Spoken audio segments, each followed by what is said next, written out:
Have you ever looked at a relationship from the outside and just wondered, how are they still in that? Well, today we're going deep inside one of those situations.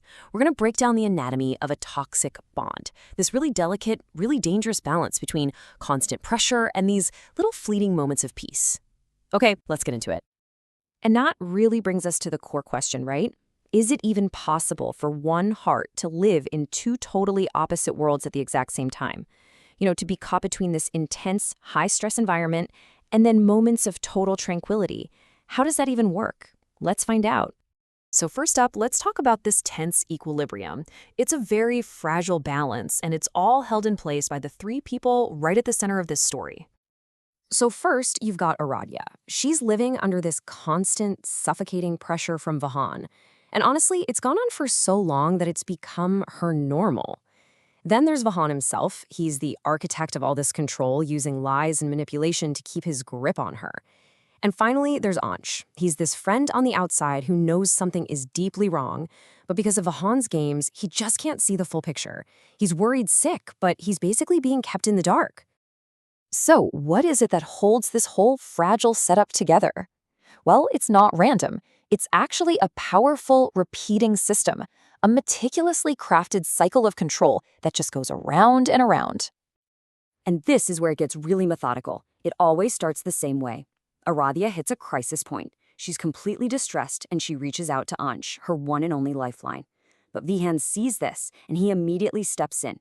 He doesn't just end the call. No, he completely isolates her, he twists everything around, and convinces her that Ansh is actually the source of all her problems. And under that intense pressure, she starts to believe it. And then, the cycle is complete when she actually turns on Ansh, sending him a message that basically blames him for the very pain that Vihan caused. And this quote, wow, this just says it all. Aradhya's own words, the fault is Ansh's. It shows you just how complete the manipulation is. She has totally internalized this false story. She's now policing herself, pushing away the only person who can actually help her. It's a chillingly effective trap.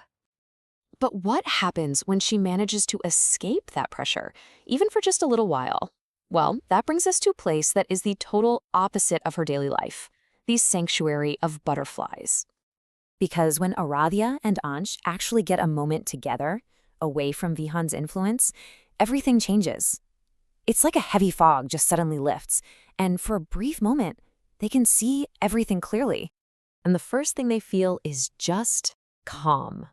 It's not just quiet, it's the complete absence of that constant buzzing anxiety that Vihan creates. And with that calm comes this incredible feeling of being stress-free. All the weight of Vihan's expectations, the constant need to navigate his lies, it just disappears. They can finally breathe. Which leads, of course, to this. Genuine, simple happiness. It's this powerful, almost painful reminder of what their life could be like, if not for the toxic world they're forced to live in. And this place has a name. It's called the Butterfly Sanctuary.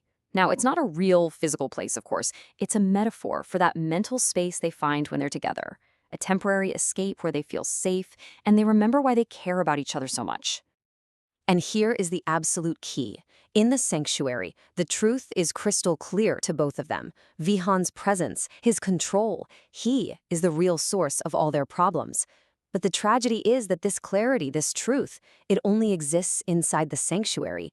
As soon as they're apart, the fog rolls back in. So why? Why can't she hold on to that truth when she's away from Ansh? Well, that brings us to the core psychological trap that's keeping her stuck, something we can call a dangerous dual dependency. I mean, just look at this breakdown. It's like she's completely compartmentalized her life into two separate realities. On one side, you have Vihan. He's the boyfriend, and that world is all about high pressure, control, and emotional distress. On the other side, you have Ansh. He's the friend, and that world represents mental peace, tranquility, and real happiness. And here's the kicker. She is absolutely terrified of losing either one. She craves the peace that Ansh brings into her life, but she's been so conditioned by Vihan that she thinks she needs the toxic structure he provides. And that dual dependency, that's the ultimate trap. It's what paralyzes her. Her desperate attempt to hold onto both the world of control and the world of peace is the very thing that keeps her from leaving the abuse. It is a completely unsustainable emotional balancing act. Which, of course, brings us to the one huge question that's been hanging over this whole situation from the very beginning. How long can something like this possibly last? At the end of the day, that's the question we're left with. How long can any person live split between two completely opposite worlds? A balance like this, built on such contradictory forces, it's just not stable. Eventually, something has to give. The only question is, what will it be?